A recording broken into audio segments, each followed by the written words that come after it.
हमारे अभी तक हमने लगभग 5,000 के करीब हमारी विजिट्स हुई है।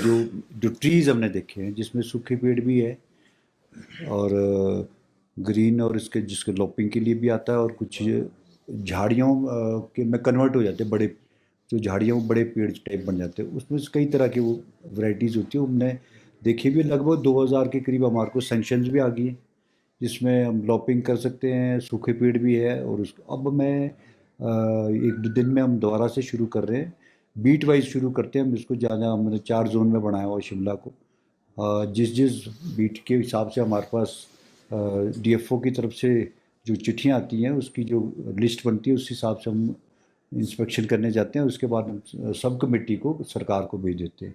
ये जल्द में 1 या 2 दिन के अंदर अंदर शुरू कर रहे हैं। डीएफओ हमारे अभी किसी ट्रेनिंग में गए हैं बाहर, तो 1-2 दिन में वो आ जाएंगे, तो मैं उसको जल्द, इस कार्य को हम जल्द शुरू करने जा रहे हैं और इसकी विजिट करके हम सरकार को भेजेंगे। जिस तरह से बरसात में अगर देखा जाए तो अक्सर नाले बंद हो जाते हैं, तो इन नालों को इनकी मरम्मत और उनको वो करने के लिए क्या शुरू कर दिए काम? नहीं, बिल्कुल, ये नालों का, और एक तो हमारा मैंने पीडब्ल्यूडी को भी निर्देश दिए हैं, सीपीडब्ल्यूडी को भी, और आपका हमारा जो नेशनल हाईवेज है और नगर निगम, ये अलग अलग नाले कल्वर्ट्स जिन जिन की ज़मीन है, जिसके लैंड पे जो देखते हैं सड़कों को, उनको मैंने सबको ये कहा है कि आप अपने नाले और कल्वर्ट्स को जो ब्लॉक पड़े हुए हैं, उनको आपको ये खोलना पड़ेगा जल्द से जल्द। दूसरा सबसे बड़ा कारण है, शिमला में जो डंपिंग होती है, इलीगल जो डंपिंग होती है, वो एक बहुत चिंता का कारण है।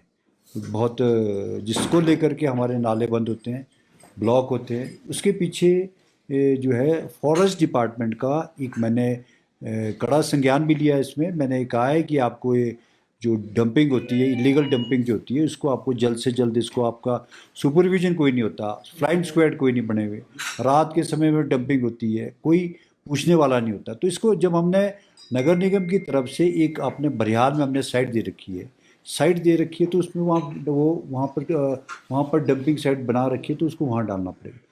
अब अगर इलीगल रात को डंपिंग होती है, तो ये फॉरेस्ट डिपार्टमेंट की जिम्मेवारी है कि हम इसको रोकें। उसी संदर्भ में मैं इनको सीसीएफ को भी चिट्ठी लिखी है, और मैं खुद पर्सनली भी वहाँ जाना चाह रहा हूँ, उनसे मिलना चाहता हूँ कि आप इसको इलीगल जो डंपिंग है, क्योंकि शिमला का जो जंगल है, सराउंडिंग में आप जगह जगह मिट्टी मलबा देखेंगे, तो ये उसको रोकने के लिए बहुत ज़रूरी है।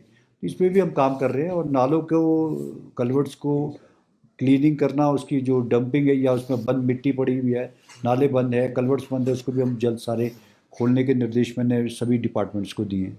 हमसे जुड़े रहने के लिए हमारे YouTube चैनल को सब्सक्राइब करें और नई वीडियो की नोटिफिकेशन के लिए बेल आइकॉन को दबाएं। अगर आप ये वीडियो Facebook पर देख रहे हैं तो लाइक जरूर करें और ज्यादा से ज्यादा शेयर करें। इसी तरह के और भी अपडेट्स के लिए फॉलो करें हमारा Instagram पेज himachal.k3।